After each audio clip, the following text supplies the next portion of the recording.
Hey fellas, it's been a little bit since my last video. I've been working on a few things. I've been trying my hand at figure painting, and I have. It took me a few days to do. This is a resin kit from Kit Kong, and it's I don't know. I got some artist oils or some flesh colored oil paint, and I tried my hand at that. Not the best, but not too bad, I guess. It's only the second figure that I've done. I think that looks kind of cool. So that's going to be my new mascot for Prime Model Works. But for the last week, I've been working on a 1/32 scale. Oh, let me get her. There we go. 1/32 scale. F4 Phantom from Tamiya, and I've built it probably 4 or 5 times maybe, and I love the kit. I love the F4 Phantom, and I've done it so many times that I really didn't want to do the kit decals, and if you've watched any of my other videos, I try to stay away from decals when I can. Well, in this one, I wanted something different. And I didn't want to go out and buy decals, and I was searching online and found like kind of a cool paint scheme. And so I decided to paint everything on there. I do have decals, like stencil decals that I bought, aftermarket ones for the F4 Phantom, which I'm going to use just because, you know, with Tamiyas, I can never keep them from silvering, no matter how hard I try, and you know, I have to really work at them to get them to look halfway decent. So I did get aftermarket decals for the stencils, and I'm getting ready to put those on. But I kind of wanted to show you what I've done so far on it. Rather than me drag it over here, let's go take a look at it. So here's what I've got done so far, and this is all paint. There are no decals on this yet. And this is the Ghost Riders VF142. And I started painting on this. I put primer on it last Friday, and it's Monday morning. So all weekend I spent painting this thing. I haven't glued the tail fin on yet, but you can see that. I used my Cricut to cut out masks, and I did a lot of taping.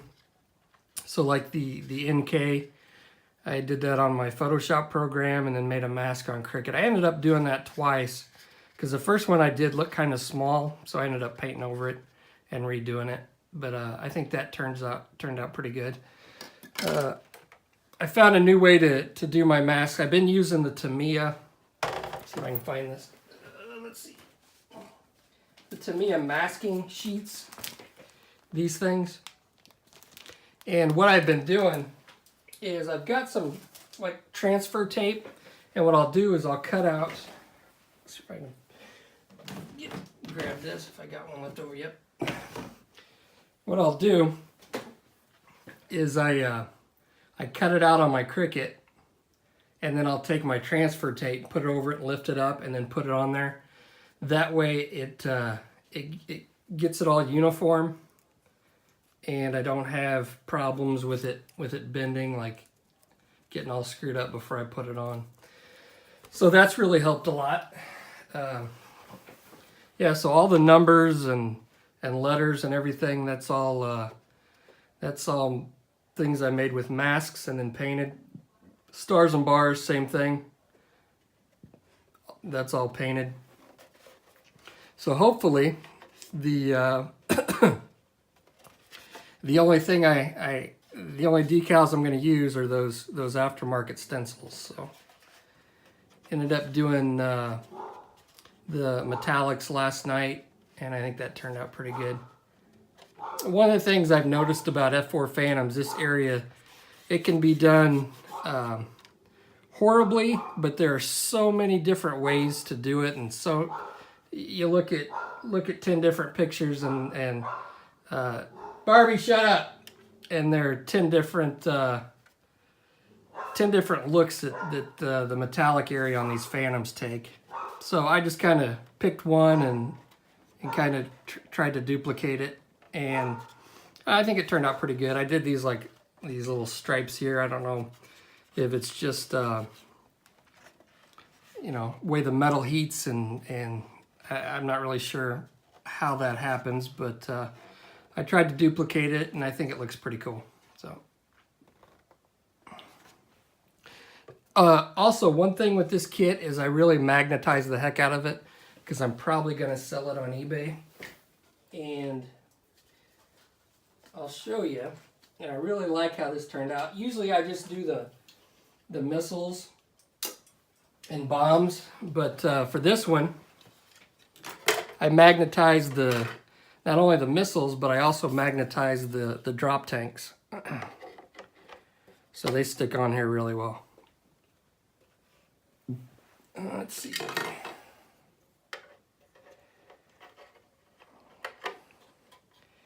So I also magnetized the pylons. And then my Sidewinder missiles just go on here like this. And this is gonna really make it easy to ship it and for the owner to put them on and not having to worry about anything falling off. So yeah, I think that I spent a lot of time on this. I used heavier duty magnets for the actual pylons and the drop tank, just so it wouldn't fall off. So I'm gonna get to work on putting the stencils on, and I will probably have a video where I show you the finished one. I'm not sure what I'm gonna do next. I kind of like this, you know, not having to fill orders, because I just kind of get to do whatever fits my fancy when I want to do it. Oh, and another thing, I'm putting this one on its wheels. I've been doing most of mine in flight, and if you've watched my videos, you know I like to do them in flight, but this one I'm going to put on its wheels and see how that goes. So I got all the landing gear and all that stuff all painted up. So I will, the next video that will be up probably in a few days will be the finished F4. So I'll see you then.